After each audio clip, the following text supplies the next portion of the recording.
Hey there, so today we have another homebrew review. This is courtesy of Phil, thank you so much. This is, I guess, the last beer that I'm reviewing from him. This is his Abbey style quad. So, let's see how this guy turns out. Had him warmed up quite nicely.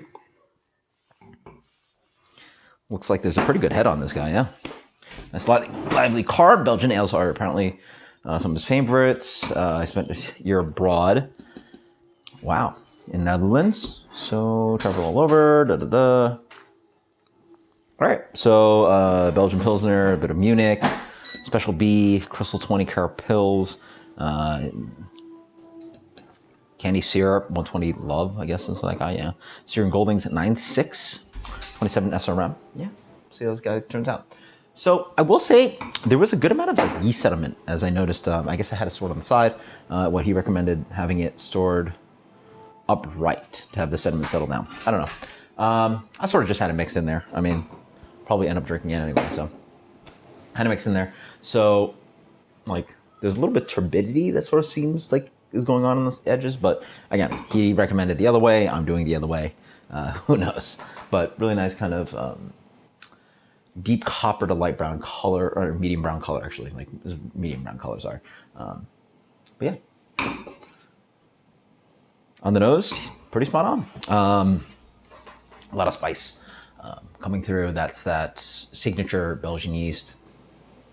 It hits of like dark fruit. I get a ton of dark fruit on this guy. There's a big booziness as well. There's like, it's that booziness that you get in those larger Belgian beers, your triples, your Belgian Golden Strongs, your Belgian dark strong ales. It's just like the higher alcohols are expressing this kind of like intoxicating, like perfumey, sweet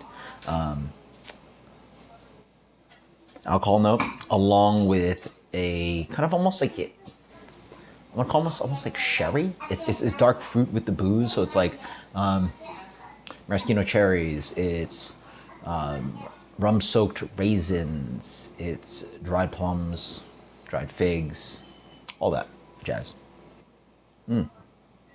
Fruity, boozy, with that kind of like signature like slightly ethyl acetate, like latexy and chemically kind of nose, which is like not in a bad thing. Like that's just the signature part of the POF positive yeast that the Belgian yeasts are. So really warm I got this guy.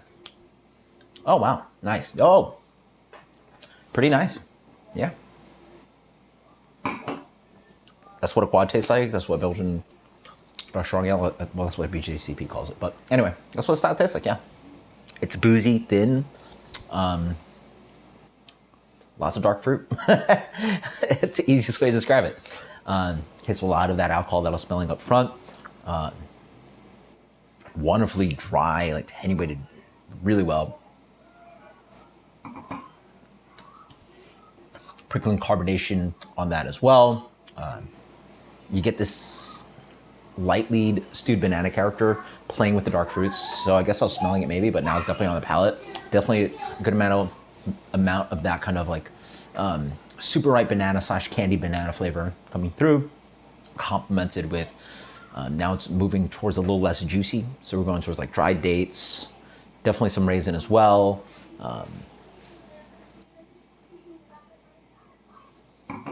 Fig notes coming in as well, yeah.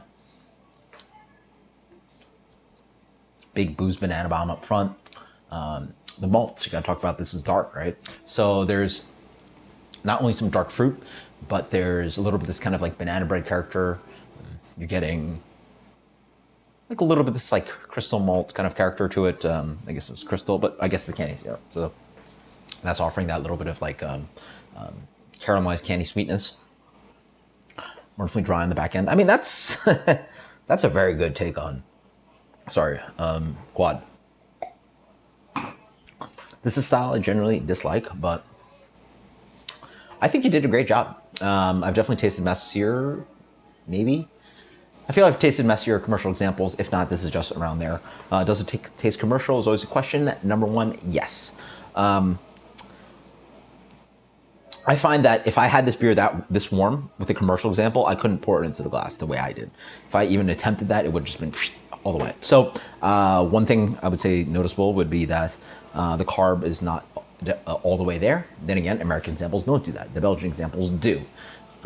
I mean, I imagine maybe some American breweries can do that, but definitely most don't. So you don't have that insane carbonation. I mean, I don't know how you can do that at homebrew scale. Like they had specifically the Belgian glassware, Belgian glass bottles that can withstand so much volumes of CO2. I don't think a normal homebrew bottle or a normal American bottle like this can withstand that, especially with the cap too.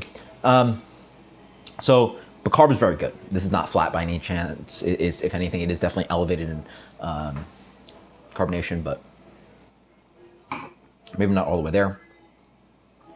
I mean, a little bit of light kind of like cocoa flavor that plays really pretty, like a light, almost like a Tootsie Roll chocolatey kind of thing. Very tasty. Yeah, I mean, you mentioned Chimay as a ubiquitous example of style. Yeah, I would have guessed this was some brewery's quad. I'm not an expert at quad, but let's go with a solid. What do I give this? I'm just not a quad guy. How this? The compliment is to you. This is, again, I find it indistinguishable generally without the carb. That's the one thing I can sort of tell you. But outside of that, I think it just tastes like a commercial example of quad. What do I think about commercial examples of quad? 85, sure. I don't know. Probably should review more of them, but until next time, guys, cheers. Let me know what you think about quads or Belgian dark strong ales. And until next time, cheers. Later.